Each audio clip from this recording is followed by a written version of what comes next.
நமக்கு எனக்கு என்ன ஜோக்கு பெருசா அப்படின்னா, திமுக தலைவர் சொல்றார் நடப்பதே திமுக ஆட்சி தான் அப்படின்றார். அடுத்தவரி இந்த ஆட்சியின் அராஜகங்களை பொறுத்துக் கொள்ள முடியவில்லை.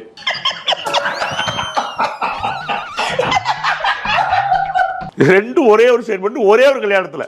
எனக்கு வந்து அந்த கான்வெர்சேஷன்ல திமுக தலைவர் ஸ்டாலின் சொன்ன மாதிரி இந்த ஆட்சியோட அராஜகத்தை தாங்க முடியவில்லை, இந்த ஆட்சியே திமுக ஆட்சி தான்.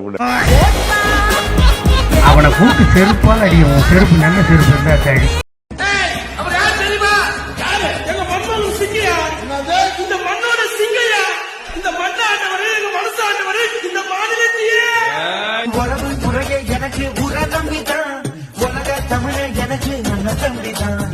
வாடா ராஜினாமா செய்டா அப்படிங்கிற தாவைக்க கூட போயிட்டு இல்லடா இப்படின்னு டா டா டா டா டா டான்னு போடுறான். இவனெல்லாம் ஆம்பூர் செருப்பு வாங்கி அடிக்கணும். எதுக்கு ஆம்பூர் செருப்பு வச்சு அடிக்கணும்? அதுனா கொஞ்சம் அடி நல்லா ஏறும்.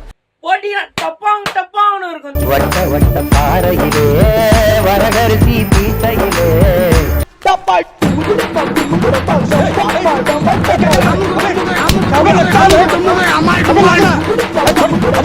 இப்படியா ஒரு தலைமை இருப்பான்? நீ தரித்திரம்னு தெரியும். நீ அரசியல் தரித்திரம், நீ தற்குறி, நீ போதையிலேயே பேசுறவன், நீ ஒரு பாலியல் குற்றவாளிங்கிறதெல்லாம் தெரியும். என்ன இருக்கு உனக்கு சுயசரித்திரம்? அண்டா திருநது, குண்டா திருநது, செவரேறி குதிச்சது, பொம்பளை புடவை உருவனது, தெருவிலேயே செருப்படி வாங்கிட்டு ஓடனே அதெல்லாமா? நீ இந்த நாட்டுல ஒரு இளைஞர்களை இந்த மூளை செலவு செய்து தம்பி பிரபாகரனுக்கு பேரை சொல்லி நீ ஏய்த்தவன் ஏமாற்றணும் தெரியும். அவர் மேலே கை வைக்கிற அவ்வளவு தைரியமா உனக்கு? இவனா புறம்போக்கா, எச்சக்கலையா, முடிச்ச வைக்கியா, இல்ல அடிச்சா கேக்குறக்கு ஆள் இல்லாதவனா? ஆளு பார்க்க சொங்கி மாதிரி இருந்தா அடிப்பியா? உன்னுடைய 8% வாக்கு 4% நலிந்தாச்சுன்னு தமிழ்நாட்டுக்கு தெரியும். நான் இப்ப 8 அடி பின்னாடி போயிருக்கேன்னு சொன்னா 40 அடி முன்னாடி வர்றதுக்குன்னு சொல்றான். இவன் என்ன செய்யறது? கீழ்பாக்கம் தான், வேற வழியே கிடையாது. தளபதி தளபதி தளபதி டிவிக்க டிவிக்க டிவிக்க டிவிக்க.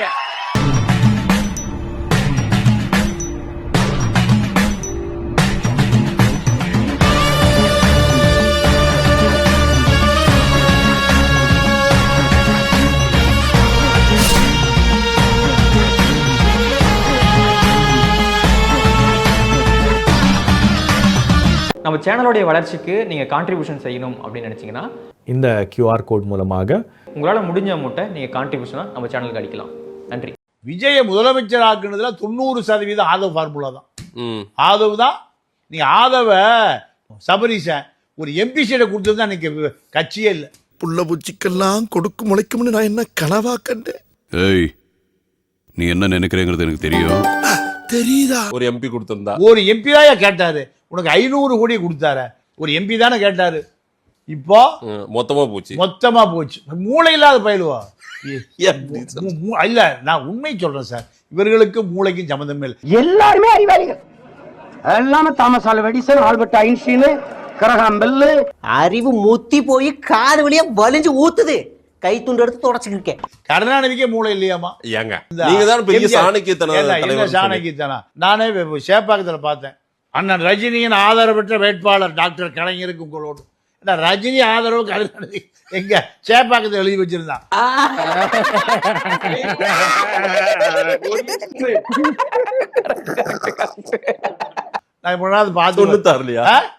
ஆமா, ரஜினி ஆதரவு யாருக்கு தேவைப்பட்டது? கலைஞருக்கு. இப்படிதான் அப்ப மூளை உள்ளாளா? மண்டையில மசிறுதா மூளையாவது ஊறுகாய் அளவுக்கு இங்கயாவது இங்கயாவது இங்கயாவது இருக்க வேண்டாம். இவங்க 47, திமுக 72. யாருக்குமே என்ன பண்றதுன்னு தெரியல. ரிசல்ட்ட பாத்துக்கிட்டு இருந்த உதயநிதி டிவியை உடைச்சு அம்மா கிட்ட போய் அழுகுறாரு. அவன் தான் வளைஞ்சுன்னு போன்னு சொல்லிட்டு போயிட்டான்ல, அப்புறம் என்ன எனக்கு உதவிட்டு கிடக்குறான். எப்படி விஜய வந்து இந்த முதலமைச்சர் நாற்காலியில் அமர்ந்து நான் பார்ப்பேன், என்னால் தாங்க முடியாது என்று அன்னியார் திருமதி துர்கா ஸ்டாலின் அவர்களிடம் அழுததும், நீ பாவாண்டா, அவனை விடாதீங்கடா, நீ கவலைப்படு ப்ரோ, நாங்க உன் கூட இல்ல. துர்கா ஸ்டாலின் சேகர் பாபுவை கூப்பிட்டு தம்பி அழுவுது, நீங்க எல்லாம் எதுக்கு இருக்கிறீங்க, ஏதாவது பண்ணுங்க என்று சொன்னதும்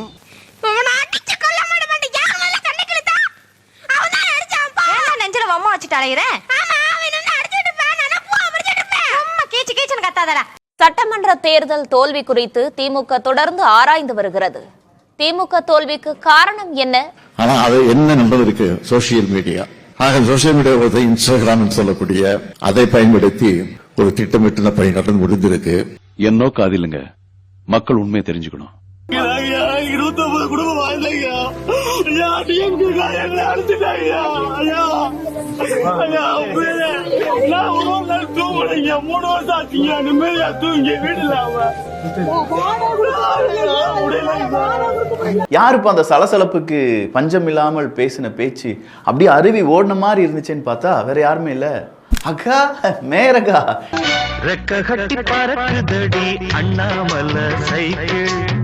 ஒருத்தவங்களை பத்தி நம்ம பேசுறதா இருந்தா நாம ரொம்ப தெளிவா இருக்கணும். நீங்க என்ன ஃபீல்டு ஒர்க் செஞ்சுட்டு வந்தீங்க அப்படின்னு சொல்லி தாவேக்காவினரை பார்த்து மேயர் அக்கா கேட்டாங்க. திரும்ப நாமளும் கேட்டோம், நீங்க மேயர் ஆறதுக்கு முன்னாடி என்னக்கா ஃபீல்டு ஒர்க் பண்ணீங்கன்னு கேட்டா அதுக்கு பதில் எதுவுமே கிடையாது. எங்களோட வயலுக்கு வந்தாயா, ஏத்தம் ரைத்தாயா, நீர்பாய்ச்சி நடுவயல் நிறைய கண்டாயா. வீட்ல ஸ்கிரிப்ட் படிச்சுட்டு வரீங்க. படிச்சுட்டு வர ஸ்கிரிப்ட கார்ல டிராவல் பண்ணும்போது கூட ஒரு 5 வாட்டி படிச்சிருக்கலாம்ல. மறந்துருச்சு. பண்ணிடலாமா? புத்தாய்வு திட்டம் ஈரல மக்கள் வனத்துறைக்கு உட்பட்ட முந்திரி தோட்டத்துல முந்திரி கொட்டை சேகரம் முதல்ல கலவரத்தை நடத்தணும். கிறிஸ்து பிறப்பதற்கு முன்னால் கிமுன்னு சொல்லுவோம். சேலம் உருட்டாலை. சென்னை மேயர், துணை மேயர் உட்பட 75% கவுன்சிலர்கள் சட்டப்படி தங்களது சொத்து விவரங்களை இன்னும் தாக்கல் செய்யவில்லை. இதுக்கு இடையில ஐயோ வேற, அம்மா வேற, சீக்கிரம் போட.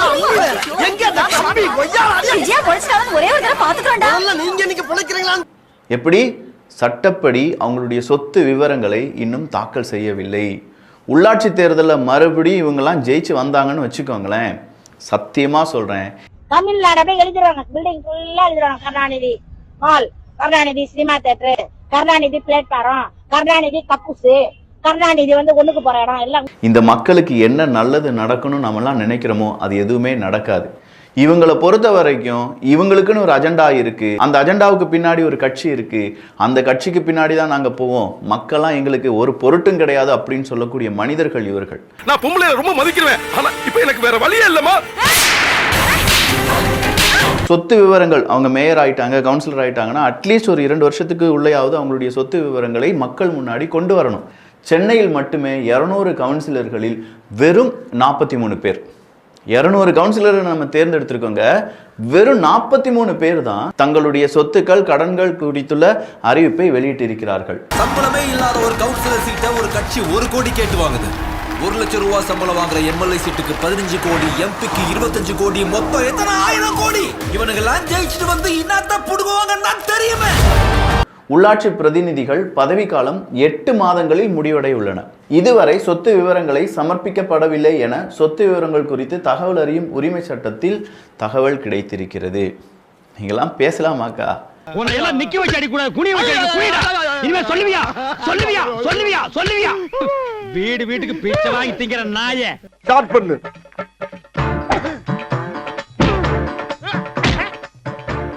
இங்கிட்டு வா. அப்படியா